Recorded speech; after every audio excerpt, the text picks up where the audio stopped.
guys, welcome back to Magic TV. My name's Craig. It's 9 o'clock on a Monday, which means it's time for a 5x5. Now, this is where I take 5 subjects related to magic. I spend 5 minutes talking about each subject, and then I move on to the next topic. It's always quick, it's always snappy, and you never know what you're going to get. We've got an eclectic range of things that we're going to be talking about today. Before I start, if you haven't already done so, please subscribe to the channel. Click the like button down below, the subscribe button. It really helps. But without further ado, we're going to go on to this week's 5x5. Now, what I'm going to do is I'm going to start off with a live performance, and this is actually a live performance of me performing at a recent event in America when I was filming with Penguin. So you're gonna see that in its entirety. You're gonna see the whole thing, and then after that, you'll see the second segment is going to be a breakdown of that. So I'm going to do a commentary track over the top, where I talk about what I did, why it worked, why it didn't work. I think I spend quite a bit of time talking about angles on this particular one, because the trick that I'm doing can be angly if you're not careful. So it's about how to deal with that sort of thing. So hopefully you guys will find that useful. But there's a whole bunch of other stuff that I'm going to be talking about this week as well, including a deck review, which I haven't done for a couple of months. So, like I said, let's get started with this week's 5x5. Are you ready? That was the warm-up, and this is the main event. Are you ready for this? This is crazy. I'm ready. I can tell you guys are ready for this. This is nervous. You should be. I've seen this trick before. Yeah. I'm going to show. Would you guys like to see the difference between magic and mind reading? Would that be okay? Yeah. Okay, we're going to put the box over here for a minute. So, in fact, I'll tell you what. Actually, that's out the way. Hold your hand out for me. You're going to be like a table, but with 2 legs instead of 4. I'm just going to put that there for a minute. Okay. So, will you help me? Okay. Can you hold this box for a minute? Good. So I've got a pack of cards here, yeah? Okay. All there, all different. I'm going to show you the difference between magic and mind reading. By the way, you're going to be the mind reader. Okay, oh. And she's going to read your mind. But first of all, the magic bit, okay? First of all, the magic bit. So you, my friend, you're going to pick a card. Okay. Now, you're going to pick a number card, not a picture card, because you're going to write your name on it. So as I spread through, take any number card out that you want. Nice. Show everyone, don't show me. Are we good? Can I borrow that? Thank you. Take this pen. What are you going to do? I know, right? You're going to write your name on the face. Okay. Not on the back, on the face. Okay. Not on your face, on the face of the card. The card, okay. Yeah, right? I'll look away, you write your name, big letters. And then underneath, put your bank account number and sort code and security number. That's that as well. You're doing such a good job there. I love how you keep. I love how you keep checking the boxes empty. Thank you. Okay. She's like, yeah, it's still empty. It's still empty. It's still empty. It's still empty. Right, I'll take the pen back. Oh, pen, yeah. Because that's how I got it, you see. So, right, here we go. You ready? Yeah. You're gonna put the card back. There you go. Nice. We're gonna leave it down in the middle. Is that fair? Okay. I'm gonna give the cards a couple of cuts and a shuffle. Is that fair, my friend? Yeah. Now, mind reading time. Are you ready? Yeah. You are gonna be the mind reader. You're going to read her mind. First of all, you've got to make a prediction, all right? So because you've only got one hand, I'm going to riffle down the deck. You're going to say stop. Wherever you say stop, that's your prediction, all right? So just say stop. Okay. Stop. There. This is her prediction. So I'm going to let everyone see this. This is the card that she thinks you're going to pick in a minute. Okay? That's the card. Okay. Can you all see it? Yeah? Can you remember it? Yeah. Good. Now what I'm going to do, can you just hold the deck for a minute? Yeah. Just like that. That's great. What I'm going to do, I'm going to put that card right there inside the box. You have to watch very carefully. Can you do that? Yeah. Don't blink. Right, don't move. We've made the prediction, okay? Yeah. Good. So here we go. Watch this. Now, your mind is the one that's going to get read. Are you ready for this? I'm ready. So you're going to pick a card. You're going to pick a card. So I'm going to turn cards over like this one at a time. Okay. And you're going to say stop. Wherever you say stop, that face down card is going to be your card. So anytime you want to, just say stop. Stop. That was really quickly. That was really quick. I know. You sure you're happy there? I don't want you saying later on, I made you stop that quick. You want to carry on? Or are you happy there? We can carry on one more. One more? Have you ever helped a magician? Have you ever helped a magician?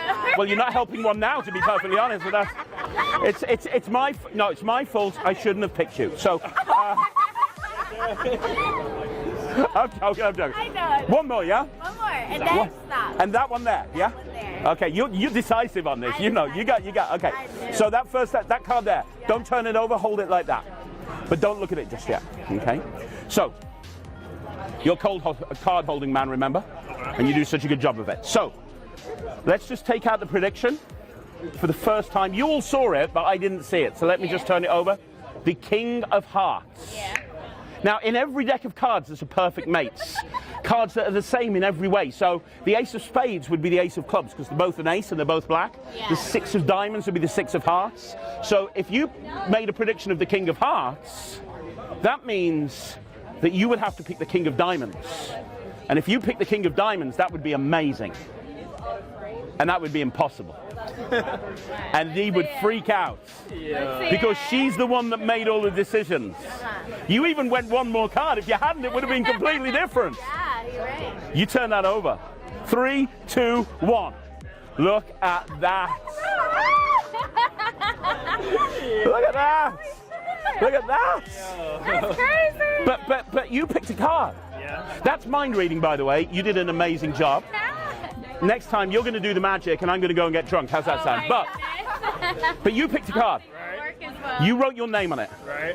I don't know what it is. Right. A magician wouldn't read a mind. A magician would do something incredible. Like what? I'm going to make that card disappear from that deck. Oh. Are you ready? Yeah. It's done.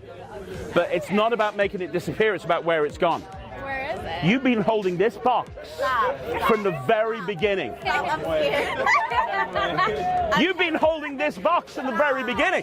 I never even took it off her. She's been having it from the very beginning. There's now a card in there. Oh my goodness. It can't be. It literally could not be. If this is the card, they're going to go crazy. What was the card? Who gives a shit? You signed it. Look. The 9 of Diamonds. Five of Diamonds. Yeah. You were holding this box. I was holding this box. Take the card. Turn it over. Turn it over. Get the fuck out of here. What?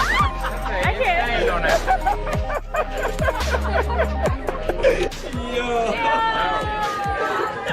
That's crazy. You did a good job.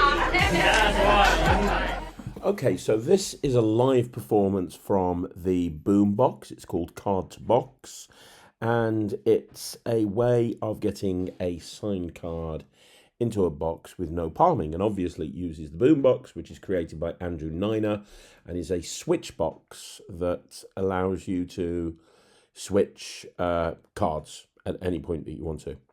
Now, the most important thing I want you to look at here is I'm putting a gaffed card box into a spectator's hand, and I'm leaving it there for a good 2 or 3 minutes. Now, a lot of people say to me, oh, you know, I do a lot of ballsy stuff in my performances, an awful lot. And people ask me the question over and over again, yeah, how can you get away with stuff like that? The key thing in this sort of scenario is that you'll notice I'm constantly going back and checking on her. In fact, I'm trying to involve every single member of the audience. When you're performing to a few different people, I'm trying to keep everyone engaged with what I'm doing, but I'm constantly going back to her. You'll also notice at the beginning of the performance, I see her looking inside the box. And I actually point that out. I say, hey, I love how you keep looking inside the box. Maybe you think I'm cheating or something. That's an example of painting it red, you know, rather than worrying and taking the box off her and making an issue out of it. Instead, I'm actually making a joke out of it and kind of giving the impression that she could look at the box completely. And you'll notice that when I do that, she stops looking. And that's an important technique. If you worry about something and you show the audience you're worried about it, you're drawing attention to that thing. Now, the other thing I want you to notice is at the very beginning, right at the very start of the performance, when I needed a pen, I reached and took it out of the person's ear that was holding the box. That's just an example of killing dead time. Whenever you're performing to real people, you do always have to make sure that you're filling any dead time. It could be with a joke, it could be with a magical moment, it could be with, whatever, but you have to be filling all the dead time. So if I need to give someone a pen, I could just reach into my pocket and take a pen, or I could pull it from behind someone's ear. It's those little moments of magic that I really, really like. Now, notice, again, I had someone say to me online that the Boombox can't be done, or the Parsons box either, can't be done in a walk-around situation. And you see here me performing a routine of the project in a walk around situation. One other thing I want to point out here, this force is a force that I love using when I really want to give somebody the impression that they could have had any card. You know, if I'm just trying to rush through for the sake of it, you'll see me doing a riffle force or something like that. But when I want to make a really big deal that the choice is completely fair, this is the force that I use. It's the force that I applied to Socks by Michel Hoyt. And it's a very fair force. It really is, because they can literally turn over as many cards as they want to, and whenever they stop, they can take that face down card. It's really fair, actually, when you think about it. And if you're performing and you're wanting to make sure that the card that they pick really feels like a very, very fair choice, this is a great thing to do. Absolutely great thing to do. Now, you'll notice, obviously, with the pass and switch box, there is a switch. You'll notice that the switch happened when I put the box back on the spectator's hand. But again, there was no heat on the box. There was no heat on anything, because A, I was putting it into a spectator's hand, but B, as soon as I put it down and did the switch, I focused the tension elsewhere. Okay? And that's very, very important. That's something that you need to know. When you're performing to real people, focusing attention to the right place and not the wrong place is very, very important. And this is a perfect example. So they can see that this box is empty. They can, and it's not like I'm rushing to close it. The box they can see is empty, and it's been empty the whole time. And rather than rushing to close it, I let them see that that box is empty. And then I close it and do the switch again on the offbeat. And again, that's important. You have to learn how to use the offbeat and the onbeat. If you're doing a move that you don't want people to focus on, then you put the focus elsewhere and you do it on an offbeat when people aren't really paying attention. And notice again, I put the box back in the spectator's hand. And I do that over and over again. Don't be afraid to do this sort of stuff. Don't be afraid to go a little bit ballsy. You ask yourself a question, what's the worst thing that can happen? Well, the worst thing that can happen at the end of the day is they're going to catch what you're doing. Well, it's not the worst thing in the world, let's be honest. You know, and if you have that attitude, you'll never get caught. Now, one final thing here. Obviously, this is the big finish, because this is where the sign card's going to go in the box. Again, it's important to build that revelation up rather than just rushing it and going, look, there's a card in the box. It's your card. Thank you very much. It's about staging it. It's about recapping the events to the audience and to the particular spectator. You see the reactions that I'm getting here. You see how crazy they are. The reason for that is because I framed the performance correctly. You know, I brought attention to what I was doing, and I get everyone to focus on that moment, recapped, and then really built it up for a big deal. So there's a lot to unpack in this commentary. I suppose the most important things, if we're recapping, is making sure that every single moment is filled with magic and there's no boring moments.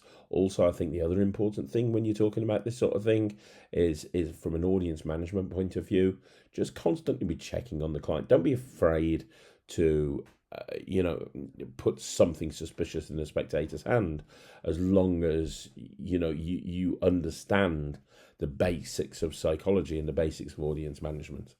And yeah, that's really all you need to learn when you're doing ballsy moves, or you're doing things in the real world that people might consider ballsy. The best attitude is just to go and do it, and don't be afraid of getting caught. Okay, guys, so what I want to talk about now is the new deck of cards that's come out through Penguin Magic P3. It's called Rainbow Plaid. Now, I haven't done a deck review on this channel for a while, but it's something that I know you guys like to see, so I'm going to do a deck review on these decks. Now, they're limited. They're limited edition. There's only 500 made. They are available. You can get them right now. You just need to go to penguinmagic.com and search for Rainbow Plaid. It's a very interesting deck of cards. You know what? My attitude is when I'm going out and gigging with a deck of cards, I'm going to get them ripped up, I'm going to get them smashed up, I'm going to get them signed, I'm going to get them destroyed. So a lot of the time, I'm just taking a bicycle deck or I'm taking a Providence deck, which is my favourite pack of cards. However, if a deck of cards that's a custom deck comes out and I kind of think it adds something different, I'm more than happy to use it at gigs, and I have done in the past. I think that this, although it's really nice and it handles really well, it doesn't bring anything new to the table compared to a bicycle deck. So I don't think I'm going to really be using this. However, Ryland is completely the opposite to me. He collects decks of cards. He's got a whole bunch of them. He loves custom decks of cards. So if he was doing this review, he'd say it's amazing, it's really colourful, it handles really well, it's a great thing to add to someone's collection. Let's have a close-up look at this deck of cards. Right, so let's have a close-up look at these playing cards. First of all, the box design is really nice. You've got the P3 logo right there at the bottom of the box, and then on each side you've got this whole rainbow plaid logo design going on, with each letter in a different colour. I did quite like that there's the 4 suits of the deck of cards in the 4 corners. That was quite nice. Nice tuck case, as you would expect. I do like it when companies print the inside of the tuck case, like they have here. But it's all about the playing cards. Let's have a look at the cards. First of all, the backs of the cards look awesome. You'll notice that they're borderless. Now, anybody who's new to Magic, and I know there's a lot of people who follow this channel that is fairly new to Magic, I want you to notice that there's no borders. Now, borderless back designs make it easier to do full stealing a lot of the time because there's no border.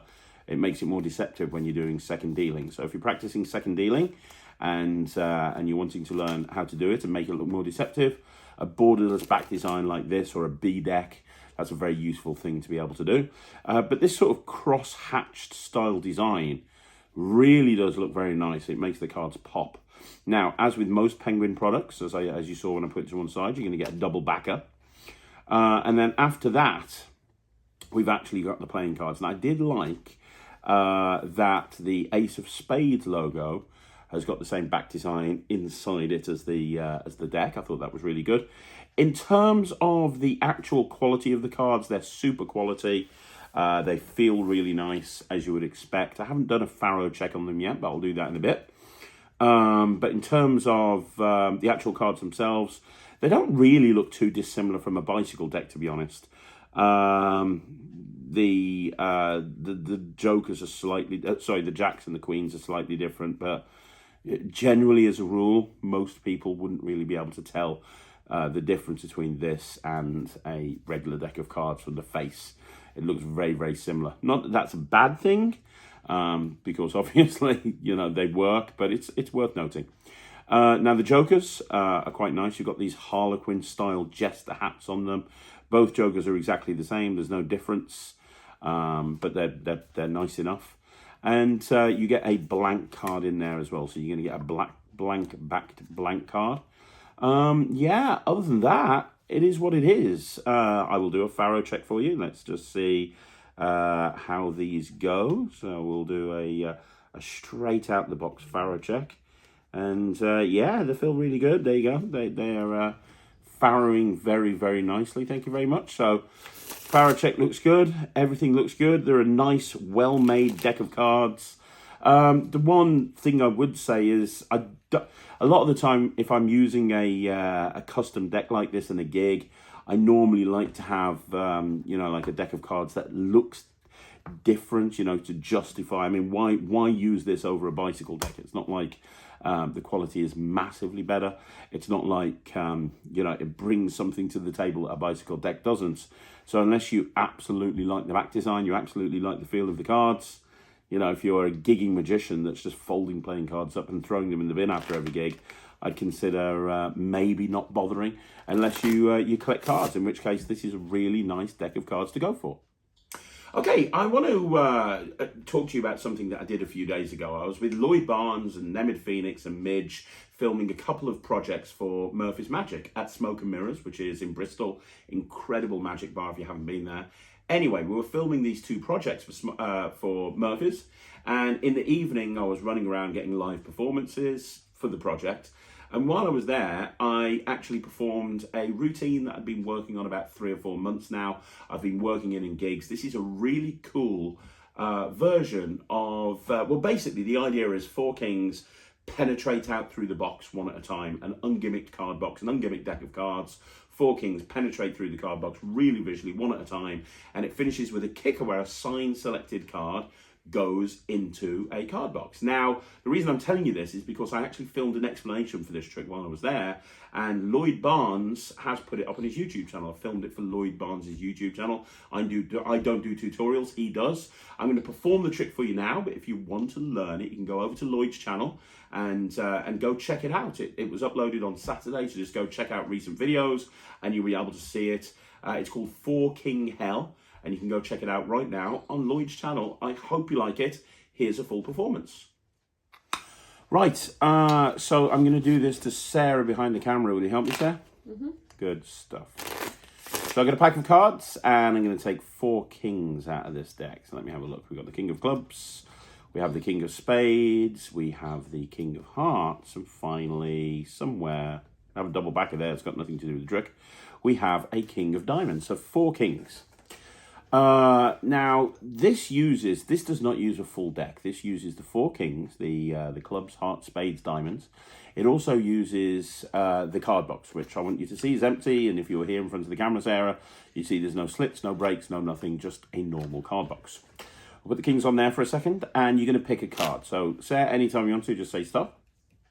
Stop. Cool. Normally, I would not look at this, but as you're behind the camera, I'm going to sign it for you. So I'm just going to put Sarah. And we'll put Petty. There you go. Sarah Petty. Boom. And I want you to remember your card is the 5 of spades. So later on, you'll remember what that card is. Now the 5 goes down into the middle of the deck. We leave it in there. It's not really about finding the 5. That's going to become important later on, but it's not important right now. All we need right now are is the card box and the 4 kings. So I want you to watch carefully. There's a rule in Magic that you never tell the audience what's going to happen. I'm going to tell you exactly what I'm going to do. I'm going to take these 4 kings, and one at a time, I'm going to try and make them penetrate through the solid card box over here. Solid, straight through solid. I'm even going to tell you which king is going to go first. The first king is going to be this one here, the king of hearts. I'm going to put that to the back of the other 3. I want you to watch carefully. I'm just going to put the cards right there inside the card box. And the idea is to make them go through one at a time. And like I said, the first one is the king that I pointed out, the king of hearts. If I just rub just like that, the king of hearts comes straight through the card box. That's king number 1. Now, you might have missed it, so the next one we'll do it again. The king of hearts is the first one to go. We'll do the king of diamonds next. If I just tap like that, the next one comes through. That's the king of diamonds. So we've got 2 kings that have made the way through the card box and 2 kings left. Now, these 2 kings that are left are the 2 black kings. That's the club and the spade. You know exactly what's going to happen now. I'm going to take these 2 kings, the 2 black kings, put them inside the card box and shut it up. Now, if you were here, I would have you hold your hand out for me and I would put the 2 kings onto your hand. You're not here, but we'll pretend this is your hand. Now, all I have to do is snap with this one. I don't even touch the card box. When I snap, the next one drops through. That is the king of clubs, which leaves us with one last king inside. The final king is this one here. It's the king of spades. So this one's the hardest one. And the reason it's the hardest one is because there's nothing to hide. There's no way I can cheat. Watch. The king of spades goes inside. The box gets shut. We already know that the king of clubs has made its way through. The king of diamonds has made its way through. The king of hearts has made its way through. Each one of them, one at a time, have dropped through the card box onto the table below. The last one, you don't see it go. You don't hear it go, but it goes. That's the final one, the king of spades. Of course, if I can get things out of the card box, I can put things back inside. And if I just dribble the deck onto the card box, what happens, hopefully, is, do you remember that signed card? Well, now there's one card inside the box and one card only. And that card is your signed 5 of spades. Okay, so I want to talk to you right now about Cube in Bottle, or not Cube in Bottle by Henry Harrius, but the Vanishing Ink project, Cube in Bottle, which came out by Vanishing Ink. And it was a project about how to actually put a cube in a bottle. And myself and Rylan reviewed this, and we gave it a great review. And we talked about how it's really just a stage item, it's really just a platform item, because realistically, they don't really give you a method to do the matchup. Because the main routine, once you've actually learned how to put a cube in a bottle, the main routine that you actually do with this is a matchup. So you show a bottle, you put it to one side, you go through whatever procedure you go through, and you end up showing that the cube matches the cube in the bottle. And myself and Rylan made the point that really the only method they go through on the project uses a well-known Henry Harriot's gimmick in order to kind of get to the point where the cubes match. And that's a fantastic thing to do. The routine, don't get me wrong, I'm not saying anything negative about the routine. The routine itself is really good, and on the project it comes with a full live performance, and you see Mark James, who is an incredible magician in the UK, and Mark actually goes through his presentation for it as well, which is fantastic. But if you haven't got any of those Henry Harriot style gimmicks, or you don't use them, or you don't want to use them, there isn't really another method to do this. Well, I went to a gig the other day, and normally I do Henry Harriot's cube and bottle at a gig. I didn't actually have that one with me, so I took this with me, but it was a close-up job, so I knew that I wasn't going to be able to do it like I do it on stage, and I have actually started performing this on stage. This is actually a really good thing to be able to do in a stage show. It really kind of pops and plays big to the whole room. So how I did it is I used my timing force, which I think I've gone through on a 5x5 on the channel in the past. I know it's on the Netrix, or it is coming soon on the Netrix. But I used my timing force. Using the timing force, this actually makes this a really great thing to be able to do close-up. And what I did, just so you know, in case you guys do close-up and you want to add this into your act, I actually had a bag. So one of those paper bags. I had a bag and I had this down. I had this in the bag, and I put the bag on the table. I have a Rubik's Cube in my pocket, which is where I normally keep it when I'm doing walk around. And I walked over to the table and I said, hey, my name's Craig, I'm the magician, blah, blah, blah, blah, blah, all of this stuff that I normally do. And I opened up by saying, you know, one of the things I love about being a magician is the ability to make the impossible possible. Now that sounds crazy, but let me give you a visual, a visual aid. Let me show you exactly what I mean about making the impossible possible. And I opened up the bag and I took it out and I said, this is a Rubik's Cube in a bottle. And what was interesting is at this point, it was really interesting for the whole table I was performing for. Everybody wanted to look at it. Everybody was passing it around. I actually brought up Ryland at that point, and you say, hey, you're probably wondering how I got the cube in the bottle. Well, my 9-year-old was on BGT earlier this year, and you probably saw him push a cube in a bottle for Amanda Holden. Well, I can, I've got access to him 24/7. So if I want a cube in a bottle, I just give Ryland the bottle and the cube, and I ask him to do it. But I'd like to show you something really strange. I then put the cube down to one side. I do whatever I want to do. And at the end, I introduce this other cube and I just do the timing force, which I'll show you. Sarah's behind the camera and it would look like this. Sarah, I'm going to mix up the cube. Now, the more you mix up the cube, the harder it is to solve. There's actually 47 quintillion million combinations, which is an awful lot. As I mix up the cube, anytime you want to, just say stop. Stop. There, are you sure? Mm-hmm. Do you want one more turn or are you okay? No. You're fine. Okay. Here's what's really, really interesting. You could have turned it to however you wanted to. It was a completely free choice. And yet at the very beginning, when I walked over to this table, I pointed out this cube in this bottle that my son put into. What's really strange now, if I turn this round, you can see side number one, the cube that you said stop. And bearing in mind, you could have said stop anywhere. One more turn would have made it look completely different. Side number one matches exactly. Side number two matches exactly. Side number three matches exactly. Side number four matches exactly. The top, if I take this out, you can see the top is side number 5. That matches exactly. And side number 6 at the bottom matches exactly. That's all 6 sides. And I would give this out again and everyone was matching it and going, no way. And at the very end, because of how that works, because of how the timing force works, I was able at the very end to just shake this and solve this as I walked away from the table. So just an idea there, just something that you can do in your act if you've got this or you've thought about buying it and you haven't really got a way of doing it close up. Look into my timing force and it actually makes a really nice routine that you can do in a gigging situation. So there you go, guys. That's another 5x5 in the bag. Thank you very much for joining me right here on Magic TV. Like I said at the beginning of the video, if you want to see more videos like this, like, share, and most importantly, subscribe. That would be amazing. We're trying to get to 20,000 subscribers by the end of summer, and it would be amazing if you could help me with that. And also, if you haven't already done so, please go and check out the Netrix, www.thenetrix.com, and you can try it out for a month and see what you think. I'll be back again tomorrow with a stack load more videos. I'll see you again. My name's Craig from Magic TV.